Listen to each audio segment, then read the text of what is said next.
For me, kayak fishing is simple. A boat, a paddle, a fishing rod, and unspoiled water. The fish are big. The chaos is beautiful. It's angling's addictive final frontier, and I'm hooked.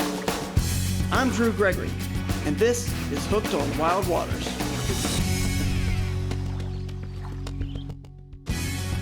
Drew Gregory's Hooked on Wild Waters has been brought to you by Jackson Kayak.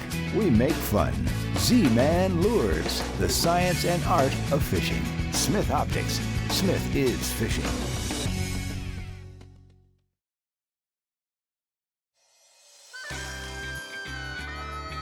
Fishing Wild Waters takes you to some pretty crazy places that are sometimes very far away. On this episode, I had to take to the skies and fly all the way to the hill country of Texas to San Antonio in order to get to a real wild and special place. We have arrived in San Antonio, Texas. I'm ready to make that 2-hour drive over to Mason. But if you guys are curious, how in the world did I get my gear here? Where am I gonna get kayaks? The cool thing is about this adventure, this journey of Hooked on Wild Waters, I'm gonna be able to teach you guys exactly how I made that happen. I brought along my trusty Plano duffel bag. I've got all my tackle in there, my Raymarine, Yak Attack accessories, all the things I'm gonna need to put on my kayak in that bag. I've also got my 13 Fishing Omen rods. It's a 3-piece breakdown rod. I love it for traveling. I just carried it right on the plane, just like you would do with a fly rod. And then, of course, the kayaks. That's the big question. Where am I gonna get the kayaks? Well, fortunately, there's awesome kayak fishing dealers all across the country. Most all of them rent kayaks or have demos you can even use for free. And I'm gonna go visit the good folks at TG Canoe and Kayak in San Marcos right now. We're gonna pick up a couple kayaks.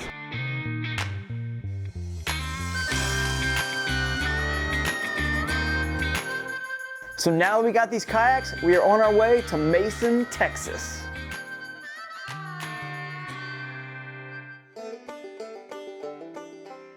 As soon as we roll into town, you can already tell this place is special. It looks like it's been here for such a long time in that cool historic sort of feel. It's home to the oldest working jail in Texas and the famous, very historic Fort Mason. And a fun fact, the author of Old Yeller actually is from here. The history is now taking us to the Llano River because they just had a historical flood. Now, the river may change, but the fish are still there. They stay the same, and we're gonna prove today just how resilient fish living in wild waters can be. We've made it riverside, and I'm joined by my good friend, Johnny Aljets, Jackson Kayak Pro Staff, Under Armour. We share several sponsors, and you know this hill country real well. You fished this water before, but that was actually before the flood. Tell us what you think is gonna happen now. Yeah, well, it looks like the water's come down. It's cleared up a bit. There's not gonna be as much grass, but that opens up other opportunities to fish with maybe a whopper plopper or some top water. So we'll see how it goes. Well, let's go check it out. You know, the weather can change in an instant here in the hill country, so we don't need to waste any time. Let's get right to it. Let's do it. So right when we put in, the river is already showing its beauty. I look up, giant bluffs are everywhere, all kinds of different flora and fauna, the cactus, and I even see some goats hopping around this cliff, acting crazy. I already can tell it's gonna be a wild and crazy day. My game plan on any river fishing trip is to figure out the pattern, and that's what Johnny and I are gonna start to do. The water's pretty low, and it's actually very slow. We got a big, deep pool in front of us, and he's gonna fish one side of the river that's more the rocky side, and I've got more wood and even some vegetation that's starting to come back. And I hear Johnny yell to me saying, "Drew, I see a fish, I see a fish." So I'm curious, what's going on over there? Nice, got him. Heck yeah.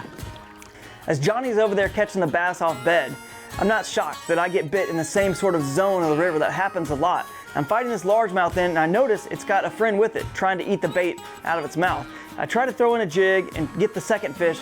It just doesn't work this time. I promise you, it does happen sometimes, but at some point, you just gotta call it and at least land your one fish.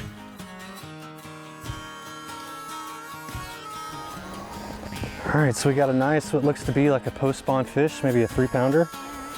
But I was paddling by and I saw this black spot kind of swim by. I thought it was just a cruiser. And I kept paddling. I kind of didn't pay her any attention, and then I saw her swim up ahead of me, so I figured she might be associating with the bed or something. So I tossed out a little Texas rig crawfish, and she bit, man. It's such an awesome fish. First one of the day. Pretty happy with her.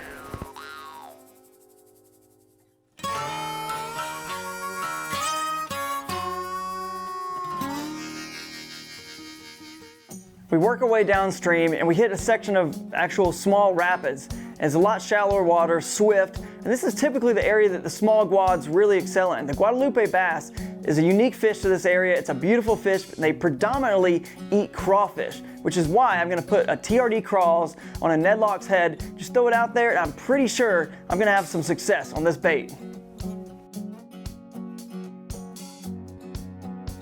I'm working this TRD crawls in the rocky tail out section of this rapid, and all of a sudden, bam, I got a Guadalupe bass on, and it's a pretty nice one. On the old TRD crawl, it's not a bad one. Yeah. Bigger than yours, I'll say that. That's not hard. Look at that, oh yeah. So we know that Guadalupe bass really prefer crawfish. It's their main forage, and that's why we had this TRD crawls on right here, and this fish was greedy, going back 2 times the buffet. As you can see, has a crawfish in its mouth already, but that's just how aggressive they are. They're a cool fish, and they're beautiful. Look at this.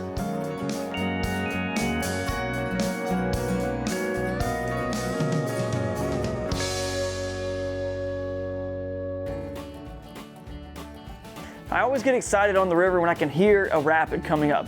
And there's a pretty good sized one I can see, but it's sort of weird. It kind of veers hard to the left on the river. And then if you look straight, I see this giant amount of earth and sand and rock that's just piled up. You could tell the river used to go a little bit more straight here, but it had to be because of the flood that all that sand and rock is just piled up. So I wanted to talk to a local expert. I found Tyson Broad, who's the co-founder of the South Llano River Watershed Alliance.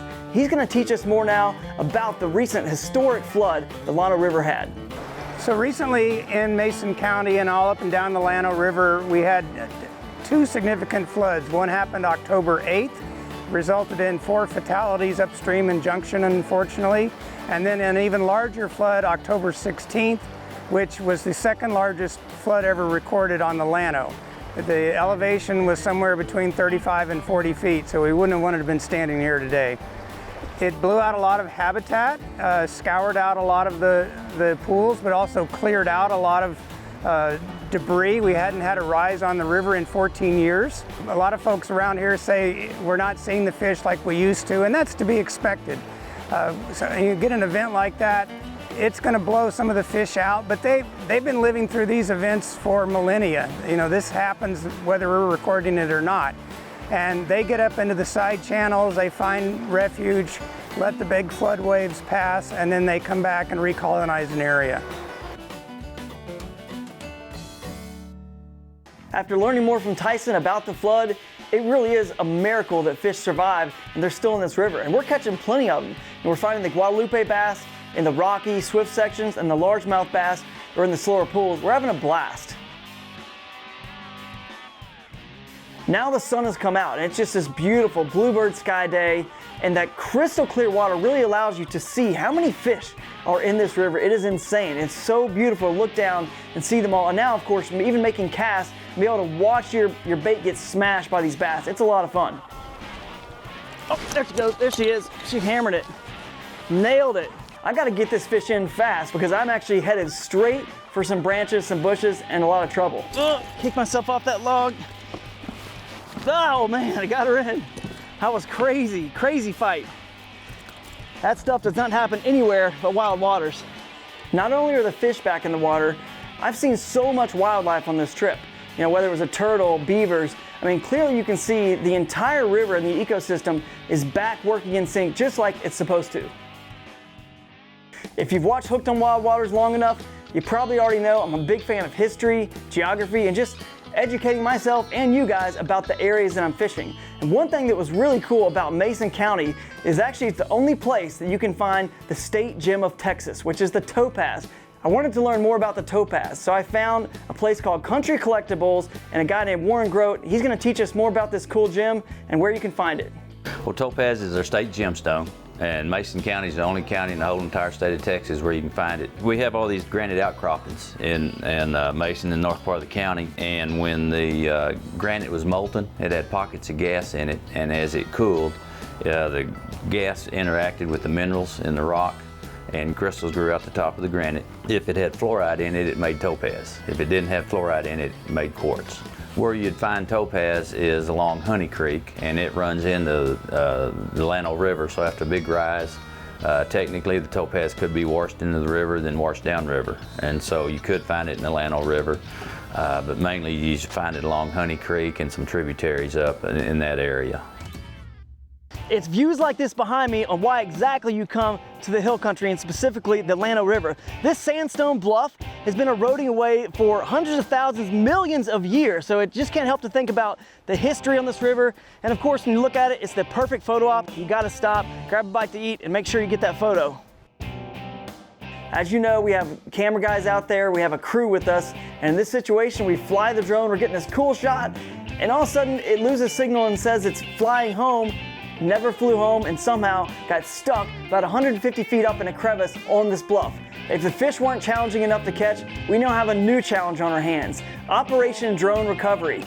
We have to go down four-wheel drive roads just to even get to this area, and then we have to stop and hike at least a half a mile up all these hills, terrain, through cactus. Been hiking for about half a mile, maybe a mile at this point. We're gonna get this drone. We're gonna get this footage. Clay Lindsay is a very friendly local who has jumped at the chance to rappel down this bluff and help me out. But before we go down, just send them down anywhere on the bluff, we actually have to put eyes on the drone so we can figure out which line to send them down. Clay is now rappelled off of the cliff.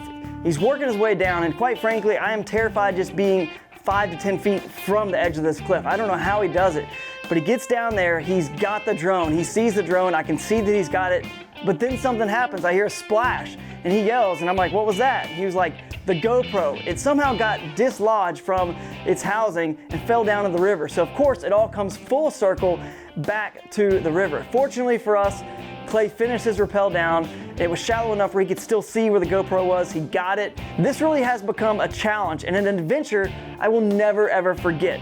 But between you and I'm ready to get back to the fishing.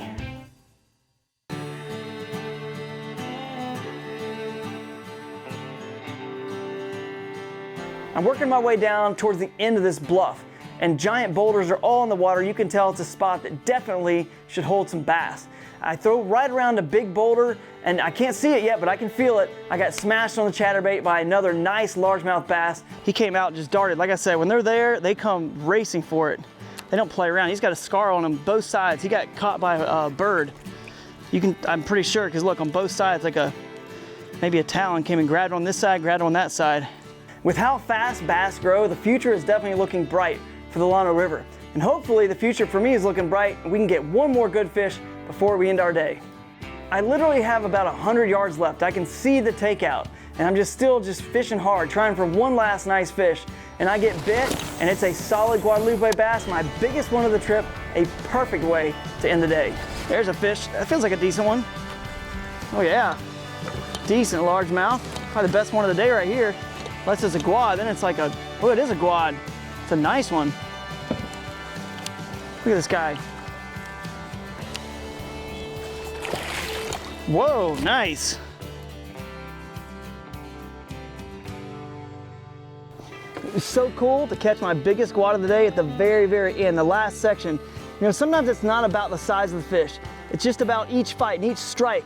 Maybe you're catching a fish on bed like Johnny did. Maybe you're catching a small fish and getting swept into branches, your rod's going everywhere, down a rapid just like I did today. And maybe it's just catching a nice sized Guadalupe bass like this, or in an environment just like the Llano River we have here. Clearly, all of these things roll in together are why I'm hooked on wild waters.